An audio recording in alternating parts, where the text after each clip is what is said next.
Welcome to the Full-Time Creator Podcast, where you'll get wisdom, tips, and inspiration from creators building their dream businesses. I'm your host, Zach Swinehart, and today I'm here with Jordan Carroll. He is a remote job coach who helps high performers land legit remote jobs. He's been featured on Forbes, Bloomberg, Yahoo, LA Times, Huffington Post, and many other publications that were just a little bit less sexy than those first ones. I'm excited to chat with him because he has made a really cool transition over the years from a job to a course creator in a way that I think we could all learn from. And he's used coaching almost as his way to develop his course ideas so that he doesn't go what I would call, quote, product first, building a course that isn't even validated. He doesn't even know people want it. So you can look him up at theremotejobcoach.com if you want to do that while we talk. Otherwise, let's just dive in. So, Jordan, hello. Hello, Zach. Thank you for bringing up all the sexy publications. You're so welcome, theremotejobcoach.com. Drop that. So I guess if we were to give a condensed story before we dive in, if I were to say 2 minutes, how'd you get started in this business? What's your backstory that got you here? How would you give the condensed version? All right. Condensed version. Life, man. Okay. No pressure. All right, went to college. Once I graduated college, started working for IBM corporate. I was driving about an hour and a half to work each way, and we had a snow day. This snow day, we got to work from home, and I was like, hell yeah, working from home. I've got an extra hour to sleep in. And these are back in the day, Zach. I don't know if you remember this, but there was no Zoom. There was no Riverside. There was teleconference.com or something like that. And you do this about 10, 11 years ago, and you call in on your phone and you pretend like you're listening to the all hands call.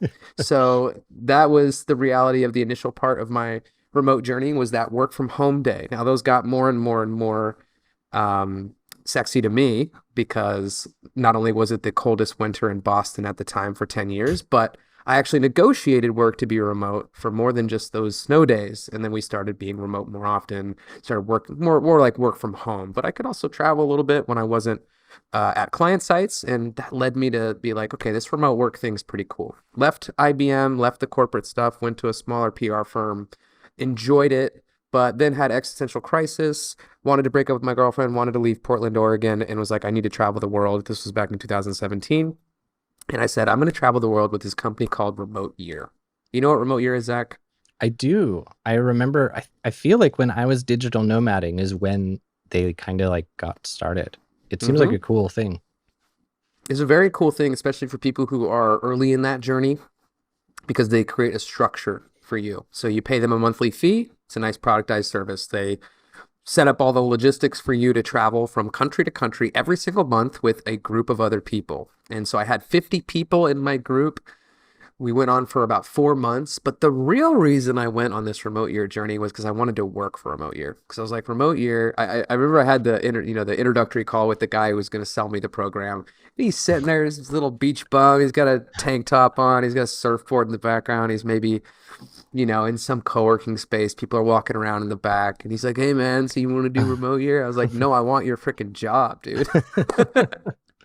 So that was the first thing. And this is actually an interesting part of how I teach people how to get a remote job, how to get contracts, how to get work, or even get clients, is how can you be a customer of somebody to really understand how it is they speak to their clients, to be part of their ecosystem. Because once I was on that trip and I was talking with people that worked at Remote Year, I positioned myself really well to actually eventually work for Remote Year. Ended up working for Remote Year for about 1.5 years. And along that path, one thing I recognized was that the people that would call into Remote Year or set up calls with us to do the programs would think that we actually gave them the remote job. But that was not the case. You're supposed to have your remote job and we do all the rest. And that really validated this need in the market. I was like, there's a big lack of education of okay, I want a job, so I go find a career coach, but what if this career coach knows nothing about the remote landscape? Which remote companies, what are the remote skills? And again, this was back in 2017. It's a little bit less knowledge about remote work. I'd still say we're still in the infancy, but that was the main impetus for me starting the remote job coach. And as you said, it's been a lot of evolutions since then, but that was primarily how I got to being the remote job coach. And so let's continue. I know I said the 2-minute thing, but I have so much I want to expand Did I on. make And it? Did I make it? no, you so did not make it. But you know what's so funny about your story, by the way? This is just an aside. Whenever I talk about like, oh, if everything goes to shit and I need to pack in my hat and just sell my soul, I can go work at IBM or some like I use IBM as my quintessential like classic job. Oh yeah. So it's so funny. I finally met someone who worked at IBM at a corporate There's job a lot at of us IBM. out there. I don't know if you knew that. It's like 400,000 people that work there. So it's pretty crazy.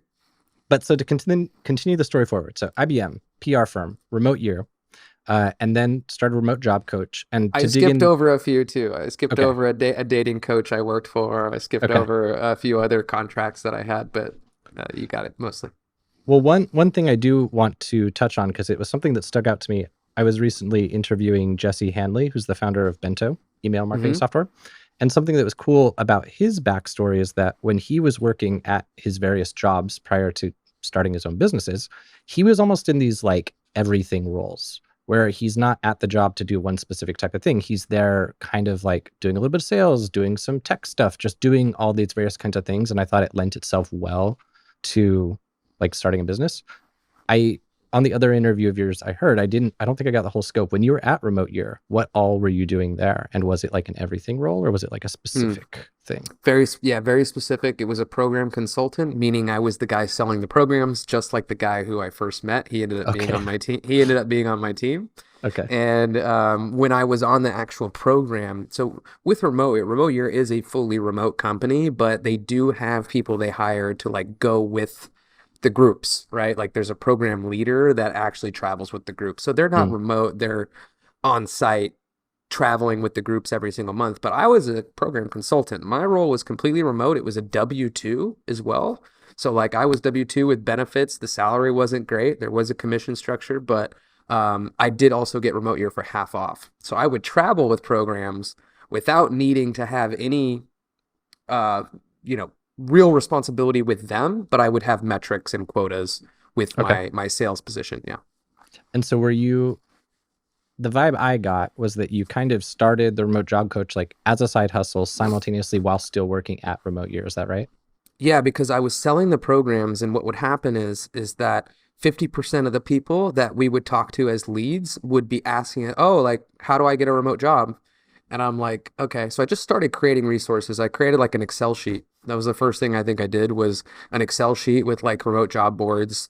And then I was like, oh, maybe I should create some YouTube videos. So I started creating YouTube videos that were like explaining the different remote job boards and, what skills to focus on. And so I would just start sending these as emails out to the people. And mind you, at this time, that's also a benefit to Remote Year, because if the person doesn't have the remote job, they can't travel on Remote Year. Yeah. So for me, I was like, hey, we should create an offering for this. And I was actually approaching Remote Year at the time about how we could partner to do that. It never really took off, which is fine. That wasn't the business that they wanted to play in, but they were okay with me, doing that. And I would start giving it to some of the other people too. I'd be like, hey, like some of the other people on my team, I'd be like, hey, if you get someone asking, like you can send them my video or send them this.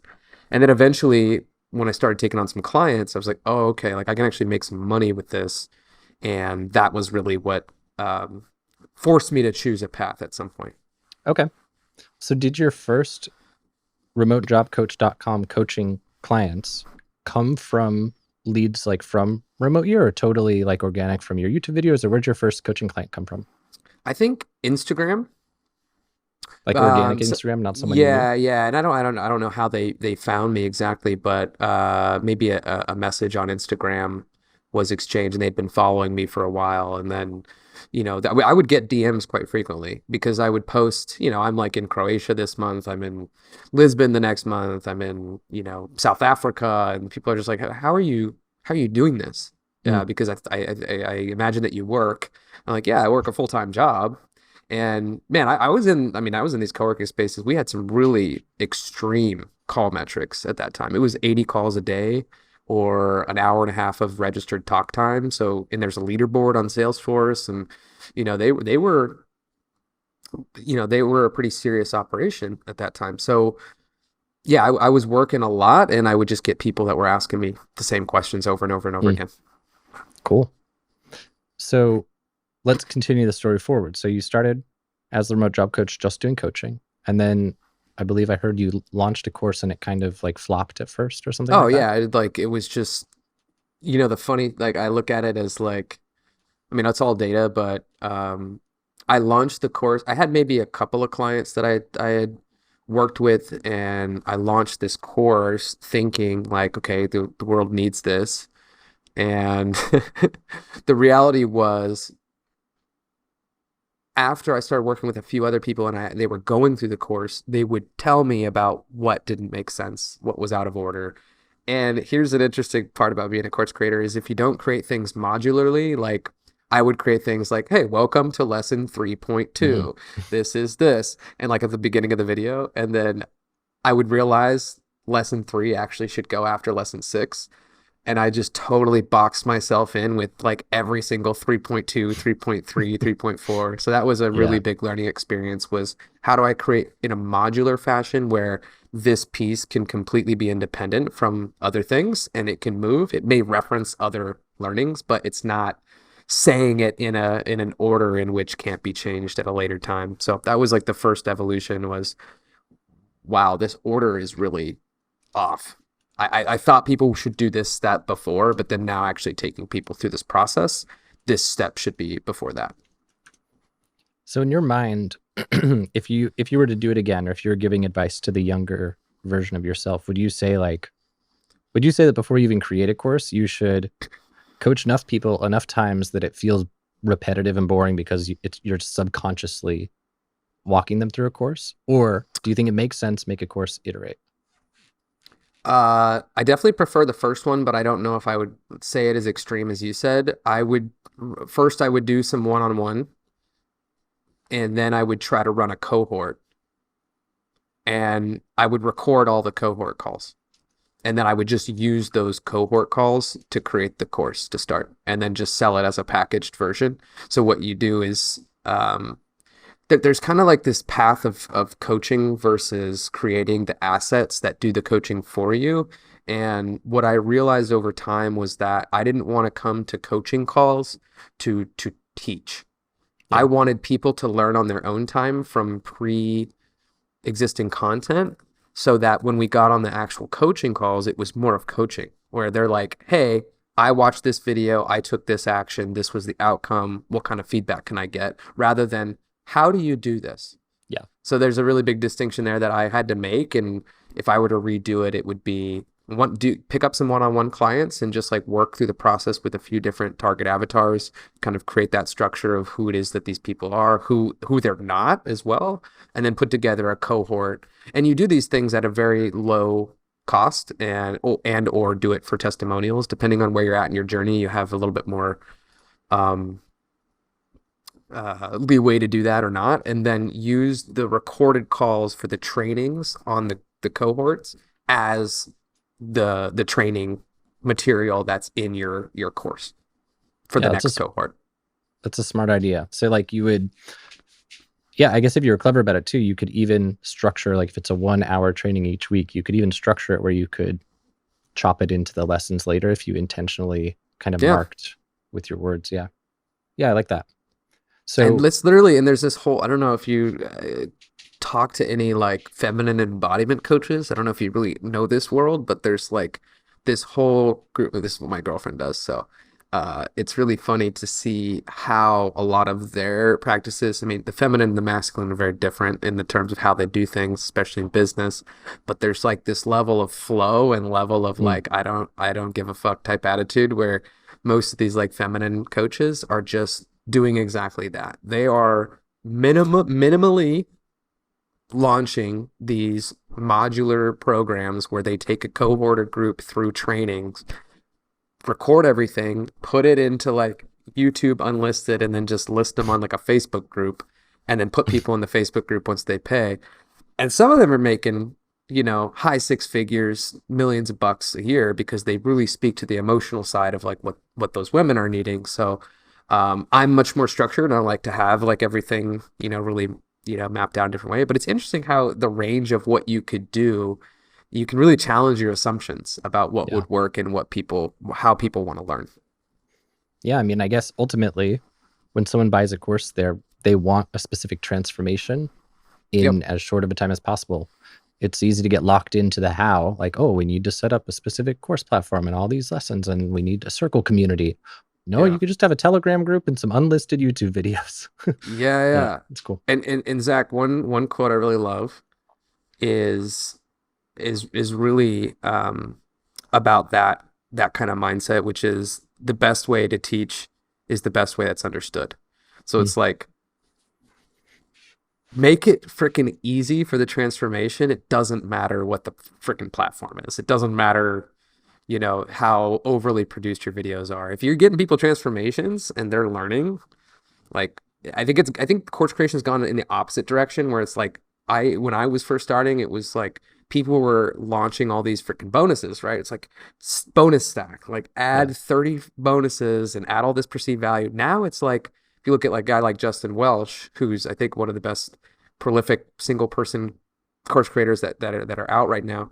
His course is so simple. It's a bunch of Loom videos, super low effort, $100 per course or $200 per course, and he's making a few $1,000,000, 95% profit margin on that.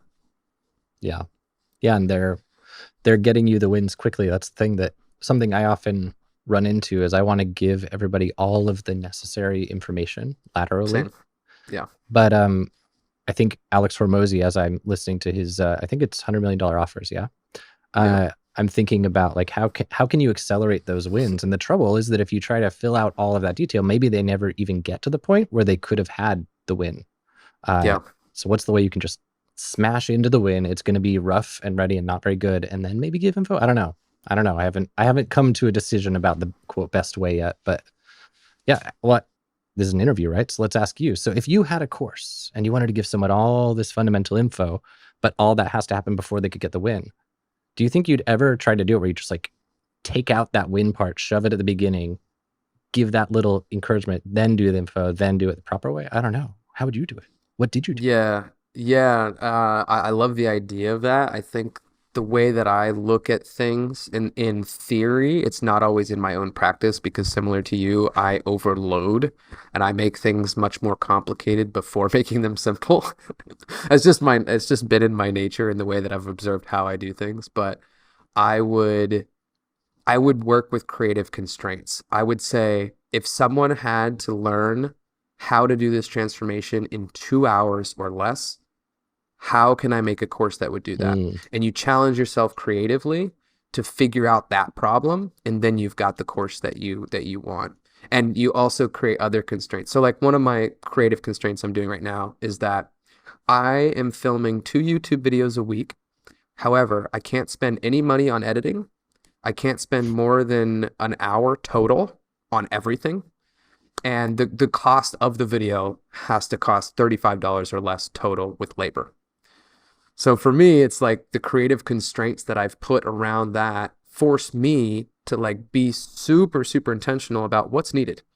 And what I realized in creating on YouTube is that I've done all these like super produced, awesome videos where I've got the Sony A700 with amazing lighting. I've got 3 different angles. I've got videographers. I've got an amazing editor. I've got $1,000 video and it gets 400 views.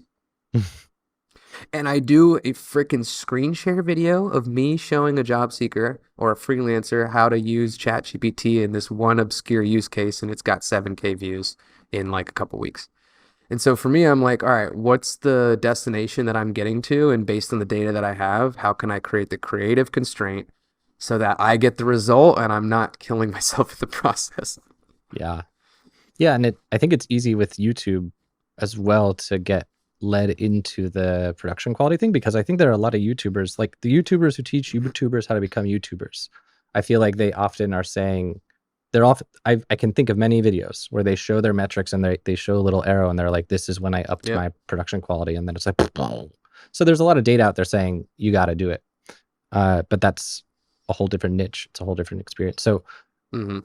that's a good segue for me to ask, like, what has been your main organic lead source for the remote job coach? Or maybe not even organic, just in general. Yeah, LinkedIn and YouTube. So YouTube, I get much less views. I have much less subscribers, but the conversion is pretty good on having a video that's super targeted and then having a download link at the very top of that YouTube description. One thing that's really working for me right now that has, I think, maybe like a 60 or 70% opt-in rate from people hitting the page is just a very simple ChatGPT prompts for job seekers, and what that'll put them in a sequence that eventually sends them the other information of the offers, the book, that sort of stuff. And I find that for me, like, even if a video's got 1,000 views, a couple thousand views, like that, those kind of things are bringing me at least 3 to 7 leads a day, Wow. just from the downloads from there. So I want to dig into this one. So that 60 or 70% opt-in rate, that's fucking nuts. So Yeah. So that we can spy on your strat, what's the name of that video, if you remember, on YouTube? It's a whole playlist. So I have a playlist on my YouTube, youtube.com/Jordan Carroll. And if you go down to the ChatGPT AI playlist, there are, I think, 4 or 5, there may be 5 different tutorials, but this is like my main focus going forward, is actually moving from, like, we talked about evolutions, transitions, all the things that I'm going through, but this is one of my main things going forward. Is I was looking at what are the digital resources I want to offer, what are the digital products I want to offer in the future, and where I think things are really going for me are around AI, using AI to be more productive and efficient in your job search or in finding remote clients. So there could be a Notion, basically like what I'm transitioning now is having this free download that has some of the prompts on it, to a Notion product that has like the tutorials, it has the prompts, and it has like the explanations, the little tips. So I have a Notion designer working on that right now, and we're basically using a bunch of the prompts that I'm doing in these videos along with other ones that will maybe replace, or I'll have like the free prompt that I used in the video in the description, and then what I'll do is have the Notion like landing page to whatever that digital product is above that free prompt, and say, hey, if you want more of these prompts and tutorials, deeper access, I'm updating this every week, here's that. So that's kind of one of the things I'm working on, and then I'm going to just be doing, like, pumping out these tutorials at least a couple a week, and I think that that's going to be a major new traffic source for me. Compound. And you're thinking, it's sounding like Notion will actually hold, like, it'll be almost like, instead of having a Kajabi site or whatever, like all of the content for the product lives in this Notion structure. Yeah. Yeah, again, like constraining myself a little bit more. That's what I was Yeah, thinking. yeah, constraining myself a little bit more to like a low end, top of the funnel digital product that might. What I'm thinking now is like the next course that I do, and I was thinking about running a cohort with this, with another creator who I already work with in some ways, is that we would do it as a cohort freelancer AI course, and whatever we film from that would be the eventual video course that would upsell to, potentially. There's I have a lot of different projects in mind, but I like the route of at least the 2 videos per week, getting this Notion product up on that and seeing what happens when I drive traffic to that landing page. And if I can get some pretty good conversions on that, and this is all organic. I haven't done ads for like 3 years. So for me, the organic piece is something that I'm always like considering, like, how do I just build it out organic? And then if I want to eventually run some paid, I can, just kind of consider what those upgrade paths are. I have so much I want to unpack from that. I have like 6 parallel threads in my mind. Isn't that fun when you're interviewing and you have too many different ways you could take it? And I'm trying to keep my keyboard quiet while I write my little notes so I don't forget. There you go. Doing a good job. Okay. First cue while you drink your water. So you have it sounds like your quote organic stack is basically just YouTube, LinkedIn, and presumably, you're about to say something though. So go ahead if you're going to correct me. Instagram. Okay. As well. And are you stacking from your YouTube videos where like your LinkedIn post and Instagram post are kind of pretty much the same and they're using something you talked about from the YouTube video, or it's totally different? It's definitely a lot of repurposing. And I have a content strategist that her sole job is to essentially look through stuff that I've already create new stuff from that, whether it be a graphic. Like I have a pretty historical LinkedIn post archive. Like I've been posting on LinkedIn since 2017 with consistency. So she can go back and she can look at all these different posts, see how well they did, and then she'll take a text post and then just repurpose it into a carousel PDF, for instance. And what we're really working on right now is like, hey, what's the hierarchy that we want to work off of, and what are the different ways that we want to post on LinkedIn? And are we doing that because we're switching off between top of the funnel, middle of the funnel, bottom of the funnel? What's our CTA? And then how many times are we using CTAs? And then I have a newsletter as well, which we're working on making into more of it's a nurturing newsletter, but there are ways to drive revenue from that, whether that be sponsorships or affiliates or ways that we just promote a product of mine in the actual newsletter. Nice. And with your cadence, so you said 2 long form, it's weird calling them that, but just like regular ass YouTube videos, like 5 or 10 minutes a week.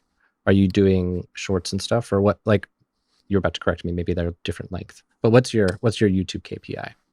Yeah, so YouTube right now, what we're looking at is creating 2 videos a week. The goal is to get to, actually, let me pull up my goals here so I can speak to them more. And while he does that, guys, if you want to accurately. spy on his YouTube with me, it's youtube.com/JORDANCARROLL. Assuming I spelled that correctly. And I want to clarify, like, this YouTube strategy, this content strategist, like all this stuff that we're doing is basically starting now for Q4. And like the whole goal is to get to 2 videos a week to 70K views a week, 1,000 subscribers a week, 3,200 watch time, and a 7% CTR, and a goal of $35 per video, or $35. Yeah, $35 per video. So that takes into account the thumbnail, because I have a thumbnail designer. It takes into account labor for the outline from the content strategist and any potential research that she needs to do. But again, the creative constraint for me is how do I make this in 30 minutes? So I actually recorded one right before we got on the call, and it's 16 minutes and 10 seconds. And so that's like, it took me, I'm not at that 30-minute hour yet, because it definitely took me like 45 minutes to write the script, but I also wrote out the SOP while doing it. So now I have a process, and then I'm looking forward to building that out so that all I got to do is record that on my screen, put that in a Google Drive, and then she takes care of all the other things. Nice. And what did you say your target CTR was? 7%.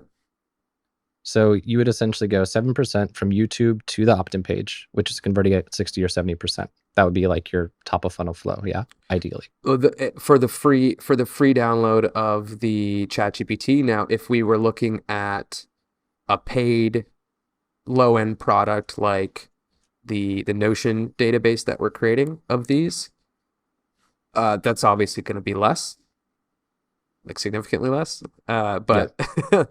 But so I mean, even if that, sorry, go ahead. I was going to ask, you're going to run YouTube traffic directly to a sales page versus to an opt-in page and later sell the Notion templates? There's a couple different ways we could do it. One would be we continue to go to that free page, which is converting at a really high level. But where I'm having that distinction difficulty is making the difference between what that free product is and what the upgraded product is. Because right now, the upgraded product is simply just a more organized version of the free product. So I want to, part of the product development that we're doing with the Notion database is figuring out how is it that we're making that distinction. And then maybe the upsell comes as just a sequence, part of the sequence. So they get the free thing, whatever that free thing was, and then they end up, I mean, maybe we can brainstorm this. You can help me. I have thoughts. Okay, let's hear what you do. So I think that like kind of like you and I were talking about was it the pre-interview? Maybe it was no, it's on the interview. You know, people buy transformation, right? And so when you layer stuff on, like if you layer a cohort or if you layer an accountability partner, you layer coaching, all these things are just things that help them feel more confident that they'll be able to do the thing that they want to do with this thing they're signing up for. So what if the free product is like you said it's ChatGPT prompts, yeah? Yep. And then the paid product is a collection of more prompts and Notion. That's essentially it, yeah? Yeah, well, I have the current state is that when I first created this, I created a Google Doc that has all the prompts in a linear fashion in some way that have headings, and someone could go in there and find what they need to find. Now, the next iteration of the product that we thought of was, let's make an actual Notion that's more organized, much prettier, and has like the video like in the little page, like you click on it and it has a little page of like the video. It has like extra tips of why you're using it, and it has the prompt itself. But I just don't know how, if I'm giving them that full sheet of the free one that they already have, that already has everything that the Notion has, how am I distinguishing the two? And that's where I'm trying to make that decision. I got a sick idea.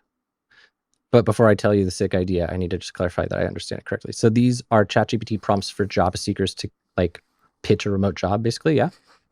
It's everything from LinkedIn profile about, like how to make an about section on LinkedIn and how to have ChatGPT do that for you in seconds rather than you spending hours on it, to matching your resume, to, speeding up the parts of the application process, the interview process, preparation, those things. Okay. And you're still doing direct one-on-one coaching at theremotejobcoach.com?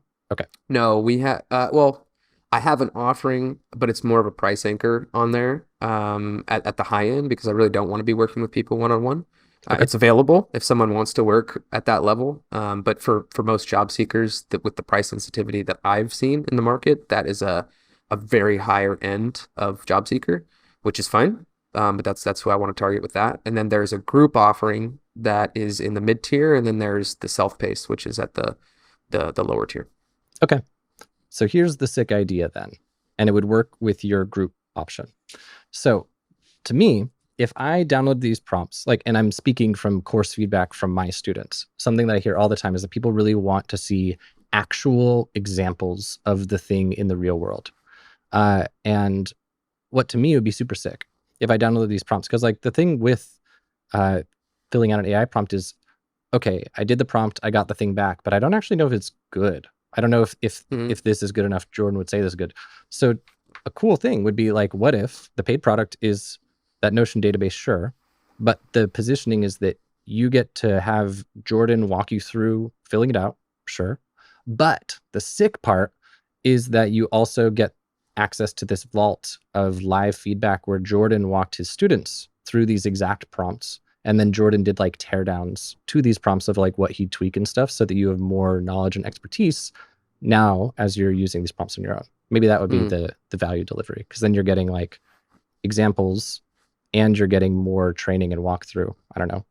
Maybe it's dumb. Yeah. So that's great. I like where your head's at. I'm trying to think about how to make it as simple as possible. So there is a help desk option. Like I have a course as well. So obviously, like I could layer on the initial level of the course. I could layer on some level of support where they can send in help desk tickets with their prompts. The thing that I was already going to have inside of this database were tutorials that are using real life examples, but that's also on my YouTube. The thing about it being on YouTube is that it's in like a playlist and it's in my YouTube, but you have to go to each individual video and you have to extract each individual prompt. Whereas in the vault, it's all in one place, and it's more searchable. It's easier there. So I'm wondering if the distinction for them is getting that extra support, or is it just pre-done of additional videos, or maybe they send in their prompt and they get a custom video, or Sounds there's a like a lot of lot of different work stuff. though. Yeah, exactly. I want to take myself out of it. That's the What if you did this? Like, what if you mailed your list in the group format? And I don't know how many prompts are in this database, but suppose there's like one stack that's like the have a kick-ass LinkedIn stack. Once you do all these prompts and you go through this process, your LinkedIn will not suck. You could do a live workshop for the folks in your group coaching where you literally go start to finish and you actually do these, you guide them through filling out the prompts. They fill them out. You do teardowns publicly. You get everybody's prompts looking good. Then you go to the next one. Everyone does those prompts. You guys collaborate, get them all looking good. Go to the next one. And then this video, like you can have this 1 hour workshop recording available for the people who mm, purchase this. And then it's like yeah, by the yeah. end of this 1 hour, you will have a good LinkedIn versus now you have these prompts you got to go figure out. You don't have to figure shit out. You just watch the thing. By the end, you'll be sorted. Maybe that's the Got it. positioning. That's interesting because yeah, I do have I have group calls right now every week. So we do go through this stuff. So if the intentionality that I use towards that is also really aligned to getting some of that captured, then I could do that, and I could have that as an unlisted video or something that's, in the format where you can only see it if you have access to the vault. Yeah. Yeah. That's interesting. Yeah. It could be like one of the vault pages in Notion could be these workshops and you just plop them in Mm. whenever you shoot more. And I have a membership site too, so Oh, okay. I could also put it in a membership site if I really wanted to. It's pretty easy to spin something like that up, and you can create different levels of the membership site. And before making it too complicated like that, just having, the recordings in there and deciding, hey, which recording is showing what could be an interesting way to do it. Yeah. But we digress. We went down a deep rabbit Yeah. hole. There you But go. But that's what this podcast is about, right? Because you want to yeah, hear these types of conversations. You want to hear the mental models that people go through. You want to hear the constraints that people apply to themselves and why it is that you might do something versus you challenging me on something. So I appreciate that. sure. Yeah, there's a course I paid for a couple years ago that like I guess my access only included that cohort, and then they changed to a new tech stack, and they didn't give me lifetime access to the new one. It was all complicated. But what they did do was they gave me access to a Notion where it was essentially like a course in Notion. So all the videos Yeah. I paid for lived in there and stuff. So I could totally see it working within your constraint if you wanted it to. What were Mm. you planning on selling this for? I don't remember if you said. Yeah. I it really depends now on that value add, because this could either be like a $10 download for just that Notion page, or this could be like a $50 thing, or uh, it's on the lower end. I'm not sure exactly where it sits, but if it's sitting before the course and potentially there's an upgrade path to the course, or there's an upgrade path to the group coaching, then that's probably where I would have it, somewhere under $100.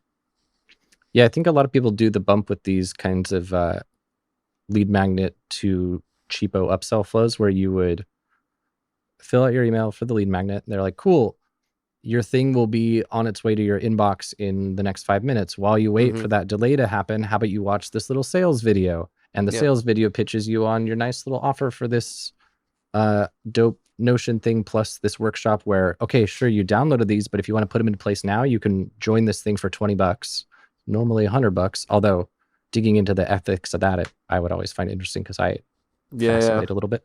But nonetheless, yeah. like you could download this thing for cheaper than it would otherwise be, and it's $20 and you'll get the solution. And then they buy the thing and then you sell the other. I think that's like the common flow, but I'm sure I think I heard from your other interview, you had like some evergreen pitching and stuff before. So I'm sure you know this typical Mm-hmm. flow that people do.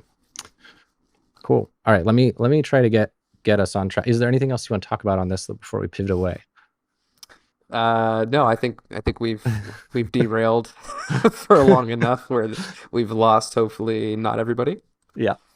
I think people find it interesting. I think it's interesting to think about these things and see what other people are doing. I am curious what your like foundational, to go back to your organic stack. So a couple videos a week, varying length, seems like usually 10-ish, 15, 20 minutes, something around there. Are you parsing these into shorts like for YouTube Shorts and TikTok, or you don't really bother with that? You just do full length YouTube, LinkedIn, Instagram, that's it.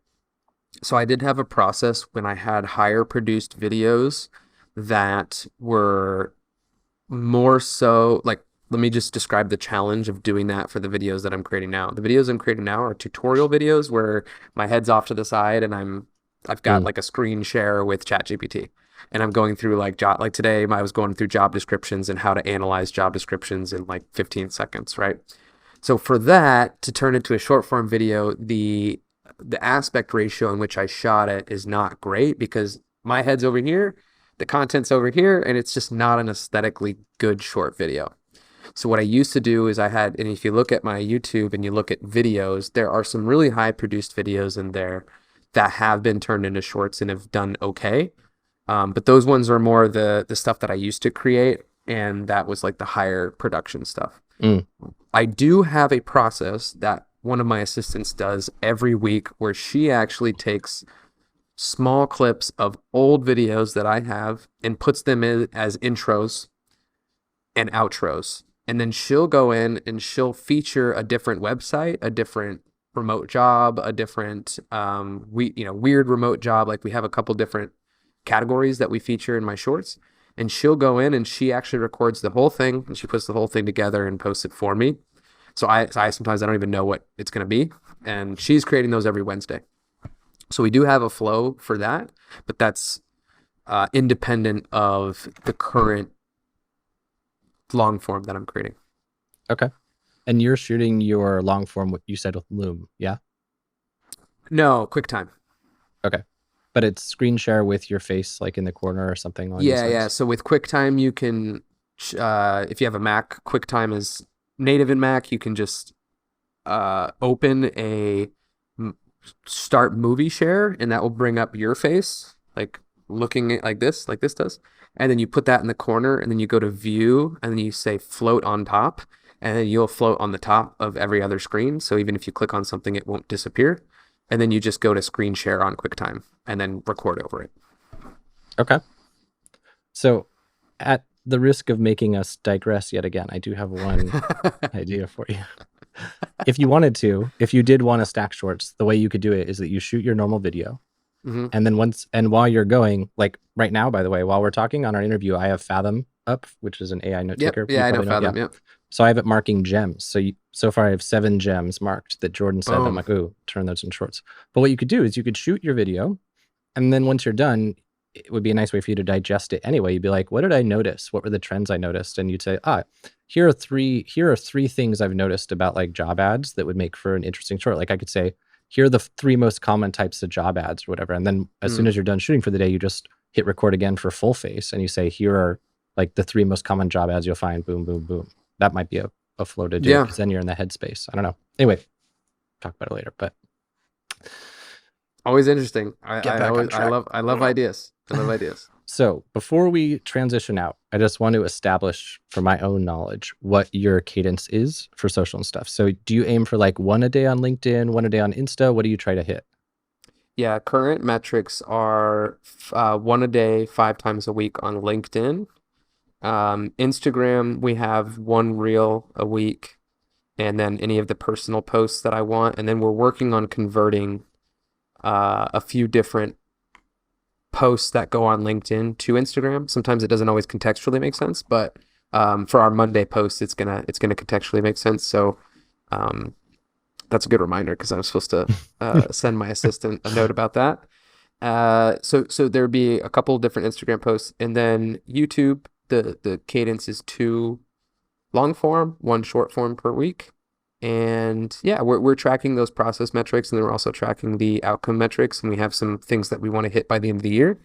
But overall, I mean, those are all assumptions, right? It's just assuming if we do this, it's going to end in this, and we have a weekly cadence that we go through those metrics. And with this new direction you're going, that it seems like you're planning for most of your leads for this new AI direction to come from organic YouTube and maybe some social, but it seems like organic YouTube is the main strategy. So you're collecting leads now. You've got a great opt-in rate. And do you know what your click-through rate from your videos is right now? I know you said you're targeting 7%, but do you know what it is currently? 3.5, 4. Okay. I don't know enough about That's low. Okay. You want to, yeah, well, I mean, you want to be more in that 5 to 7 range minimum. So the one of the issues with YouTube is that because I've created so many different types of videos, so many different formats, and so many different production qualities, my audience doesn't know what to expect. So that's Mm, why I'm doing the hard pivot into these tutorials because one, super sustainable for me in cost as well as effort, and then really clear for audience what's coming and what they expect every time they open YouTube. yeah, that makes sense. So with that being established, you are currently validating that there's basically an audience to create this course and stuff. What are you aiming for as your like email list quantity before formalizing and promoting a course and stuff? Yeah, well, I can say that my email list is around 6,000 right now. Um, Gets somewhere in the 4,000s of opens. What I'd like to get to by the end of the year is 10. Just as a um, as a shot, and then we have a few different ways in which we think we can do that. Um, but that's kind of where I want to be sitting to test out some of these things. And so But you're going, along the path, we're going to be sending it out to however many we have. so you're not aiming, like you're not saying, okay, Jordan, once I get to 5,000 subscribers that are interested in AI stuff, that's when I sell the course. You don't have like some tipping point that is your No, validation metric. Okay. Well, no, this, because I don't think that those are always proportional. Like I think I have enough on my email list right now to send out an offer. okay.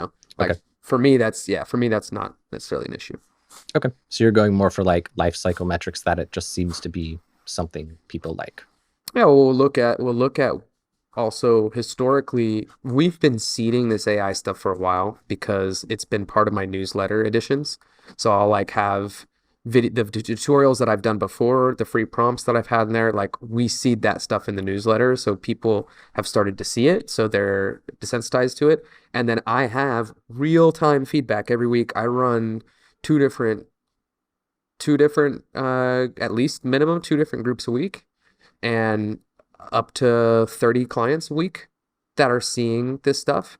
And the most transformational stuff we go through is the ChatGPT stuff. Like every time, Mm, literally blows people's minds. And they're just like, oh, you see like liquid seeping out of their ears. So with that as my metric, I'm like, okay, yeah, people need this. It's just a matter of how do I get it in front of them so that the customer education gap isn't there.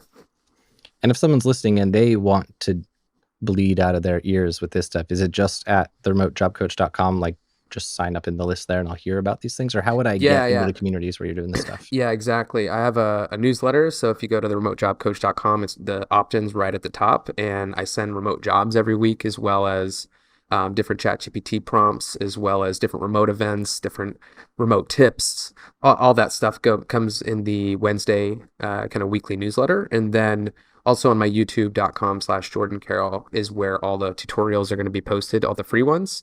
So you can use those and then even opt into the ChatGPT prompts at the bottom there before I take those off and start selling them. Cool. So if someone's listening and they're currently working at IBM or Oh yeah. equivalent, and they want to like, do their own thing, be self-employed, do you think that you basically look at a phase of like, let's say they specifically want to be a course creator, would the phase that you would like prescribe or recommend, maybe would be the word, be job, remote job, coaching, course? Is that the kind of flow you'd advise, or no? No? All right, let's No. hear it. Well, you have your job. So the assumption is you have a job. Uh, on the side of your job, go work for someone for free for a couple hours a week who has a successful course community. Mm, Be very strategic who you pick and make it a no effing brainer that they should have you intern with them for mentorship and learn everything you can about the course business from someone who you admire. And it doesn't have to be someone who's super famous, but someone who is just running a profitable, nice business that is in kind of the industry you want to be in. And that's like the key to anything, I think, is getting yourself in a circle of people that are talking about and having the types of conversations that you haven't even been exposed to yet, discussing the problems, and then putting yourself in a really valuable position. Just because you're working for someone for free doesn't mean you're actually valuable to them, because especially if they have to spend time with you, if they have to give you sensitive information about their business, all those sort of things. So the pitch still has to be really freaking good. And that's why networking is so important, so that you already have these people in your network. But target, a list of 20 of those course creators that you're like, this person's really great. Send them a very, very targeted pitch about what you've noticed about their particular initiatives, how they're doing things, and give them 3 separate skills that you have and 3 separate ways in which you can help them, and then send them a sample of that. And then do like a quick Loom video explaining why it is you want to work for them for free for 3 months for 2 to 5 hours a week. That's so sick. I love that process. Do you teach that anywhere formally? I do. Yeah. That's in my job program. And where can I find that job That's program? on the website, theremotejobcoach.com. Go to job seekers, course and coaching. And then there's different options depending on, I actually just redid my stack like 2 weeks ago. And the group option is really where we go over that kind of stuff. So yeah. Sweet. And as I understand, you've written a book or something? I wrote a book or something. Yeah. It took a couple years. Yeah, that was fun. Not don't do it. No, it was cool. I actually used a company called Scribe Media to help. So they were a publisher that they're like basically a publisher that you pay to be a publisher for you. And Okay. they really helped. So I got to give them a lot of credit for what they brought to the table. And then for me, it was honestly like, dude, this is another piece about having a course, is I used the course content as the complete shell of the book, basically. And there are entire sections that are pretty much just course content that I already had, and then it's rewritten for the book. So that was actually huge in me repurposing for a book, was how can I use the course to kind of guide. And then I've even gone back, and when I rewrote some of the stuff, I was like, oh, I need to go change this in the course because this is actually changed. This isn't going to work in the book, so it's not going to work in here either. So it's been an interesting journey to do that. That makes sense. That's cool. And to be specific about the book, I think the process is interesting, but what is the book about and what's it called and where would I go to download it or buy it? Remote for Life is the name. How to find a flexible job and fast forward to freedom. There's a nice remote control on the front. It's actually, there's a copy behind me somewhere over there, but it's great because it walks you through the entire process of basically what my course does as well, of how to find a remote job. So how to strategically stand out in job applications, how to target real remote companies, like how to qualify a company for how remote it is, how to stand out in the interview process, how to negotiate. There's all these different things, and there's a whole resource library that comes with it as well. And I think you said earlier the URL was theremotejobcoach.com/book. Yeah, theremotejobcoach.com, because it's so important that I am the only one, although I'm not. You're not just a remotejobcoach.com/book. Yeah. Cool. All right. Well, this was great. Thanks so much. Anything you wish I asked or you want to add before we go? I think we got to have another conversation at some point, because we didn't even get into some of the stuff we wanted to get into. So if I really went through that list truly, we'd probably be sitting here for another 20 minutes. At least 3 hours. Yeah. 20 minutes. That's very ambitious. That's super ambitious. I just meant listing the things that you didn't say. That would take 20 minutes. So, yeah, man, I think based on the chemistry we've got here, let's maybe come back together at some point and chat again if you're open to it. Other than that, like this was super fun. Hopefully it was valuable for your audience. I think it will be. I got a lot of really cool, I'm at 12 gems highlighted in Fathom, so I'm sure. Is that a record? Tell me that's a record. Well, it's not a record. No, don't tell me. But I'll tell you what, in terms of density, you get the density record. How's that feel? Okay. Within like a 45-second window, I give you 4. That's got to be a record.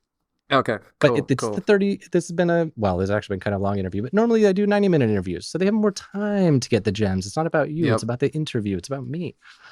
So anyway, everyone in the audience, thank you so much for being here. It was great. And I'm going to hit stop now. What a great interview, eh? If you enjoyed this episode, always appreciate subscribe, reviews, feedback, messages, things like that. And if you want to go download all the cool show notes and any bonuses I might add and any of the links to the stuff we talked about, you can go to ftcreator.com/episode 5. That's the number 5, ftcreator.com, like full-time creator, /episode 5. I'll drop all of Jordan's links in the show notes, some nice ChatGPT summary stuff, some bonuses, some ways for you to subscribe to new episodes, because who doesn't want to subscribe to new episodes? So thanks for being here, and see you in the next one.